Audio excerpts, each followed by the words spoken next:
내가 다시 헤아려서 보니 빠른 경주자들이라고 선착하는 것이 아니며 용사들이라고 전쟁에 승리하는 것이 아니며 지혜자들이라고 음식물을 먹는 것도 아니며 명철자들이라고 재물을 얻는 것도 아니며 지식인들이라고 은총을 입는 것이 아니니 이는 시기와 기회는 그들 모두에게 임함이니라.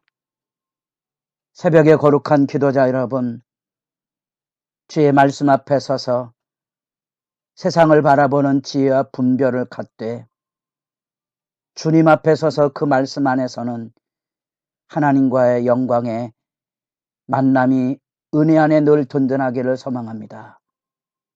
오늘 우리가 읽어갈 말씀은 전도서 2장 1절에서 11절까지의 말씀으로서 전도서 말씀을 한 단락을 통하여 읽으면 오해 소지가 많이 있고 또 통상적으로 헛되다는 말에 전도서가 가지고 있는 허무주의적인 발언으로 말씀을 이해하기 쉬운데 우리가 생각하는 단순한 허무주의의 이야기가 아니라는 사실들을 기억하시려면 전반부 단락 안에서 최소한 이렇게 단락의 마지막에 담겨져 있는 의미 안에 기뻐하고 즐거워하라는 삶의 실제적인 권명과 마지막 전도서 12장이 가르치고 있는 결론 단락의 모습, 이래 결국을 다 들었으니 하나님을 경외하고 그의 명령을 지킬지어다.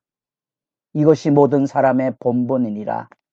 하나님 모든 행위와 모든 은밀한 일을 선악간에 심판하시리라 하는 말씀을 같이 읽으셔야만 본문의 단락을 이해하게 됩니다.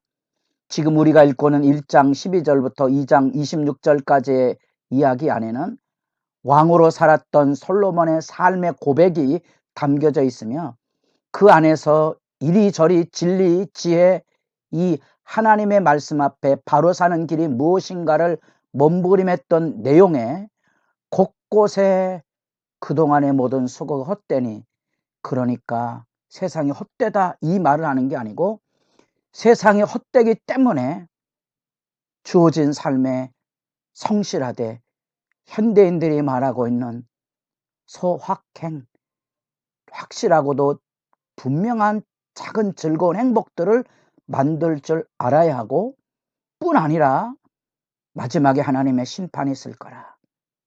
하나님의 계명을 준행하는 일에 경건의 허리띠를 띨 것을 가르치는 내용이라는 것을 기억하셔야 됩니다. 그래서 여기 1장 12절부터 18절까지의 모든 지혜를 얻으려고 몸부림을 해봤지만 그것도 다 바람 잡는 것 같더라. 지혜가 필요 없다는 얘기가 아니고요. 지혜가 결국은 우리를 무너뜨릴 수 있음을 이야기해주고 있는 거지요. 그래서 서두에 밝혔던 것처럼 지금 공부할 때 열심히 공부해야 돼. 그리고 인생을 잘 준비해야 내일이 있단다 하는 말이 엄마의 가르침으로 잠언서의 뉘앙스라면 전도서는 행복은 성적순이 아니다라고 말해주는 거죠. 그러나 여러분 냉정하게 돌아보십시오.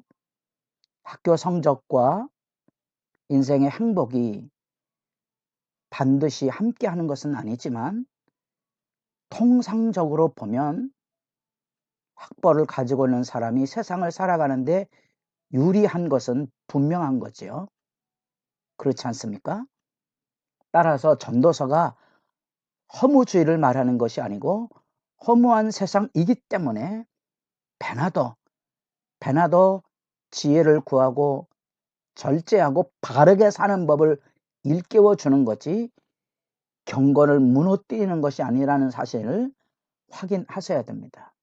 이제 2장에 우리가 읽은 1절로부터 11절까지의 내용은 이 부분입니다. 모든 지혜뿐 아니라 인간이 이 땅에서 이루는 모든 일, 왕으로 누렸던 그 모든 희로애락과 왕으로 이뤘던 크고 작은 선한 일, 사람이 감히 할 수 없는 포도원을 짓고 과수원을 짓고 수많은 남녀 노비들과 종들과 소떼와 양떼를 키우고 심지어 나무를 키우고 저수지를 건설하는, 마치 하나님이 주도하는 것과 같은 에덴 동산을 건설하는 열망을 가지고 자기가 살았지만 그것도 결국은 헛되다는 거예요.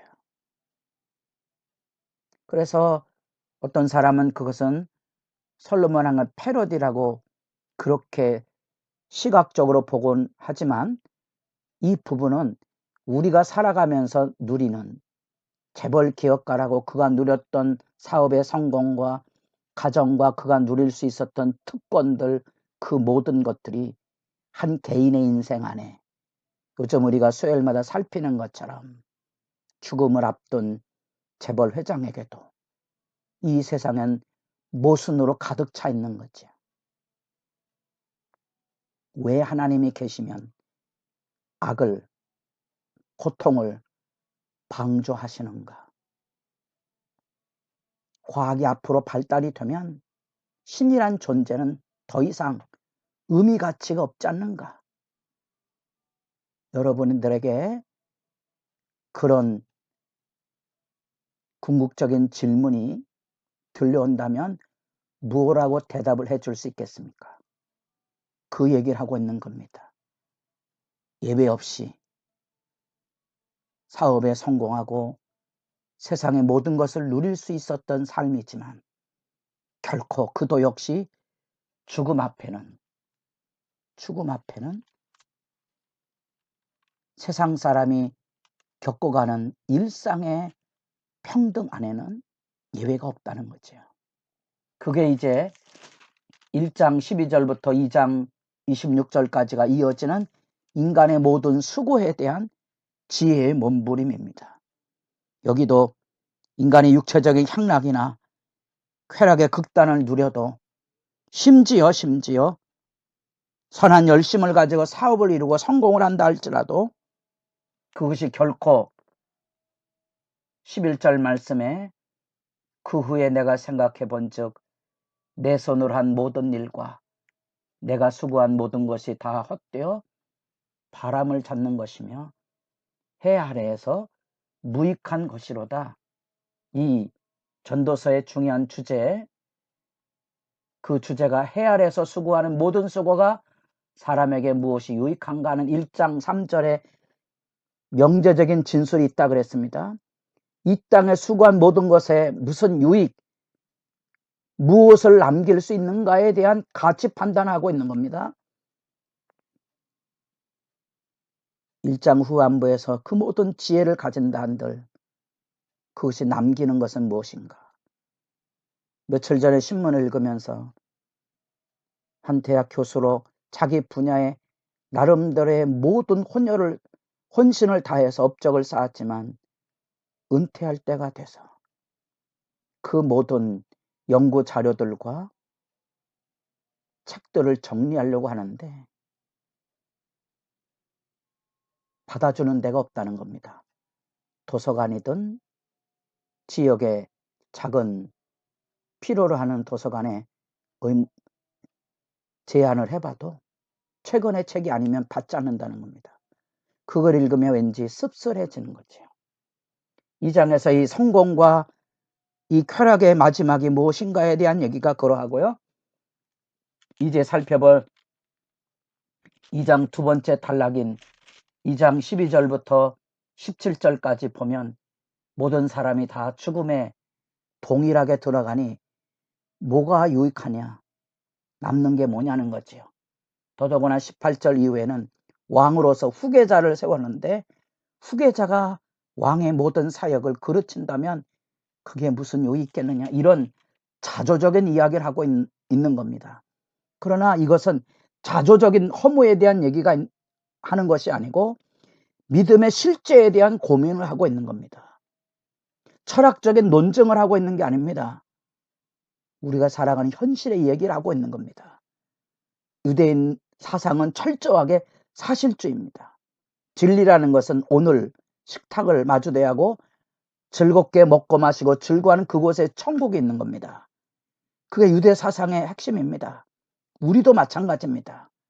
주의 나라가 있다면 오늘 여기 때로는 이해할 수 없는 시련과 아픔이 많지만 작은 일에 하나님에 대한 기대와 소망을 기다리며 주어진 일에 성실한 거지, 세상에서 이루어놨던 그 모든 대업들도 그게 내 인생을 보증해 주는 것이 아니라는 사실이죠.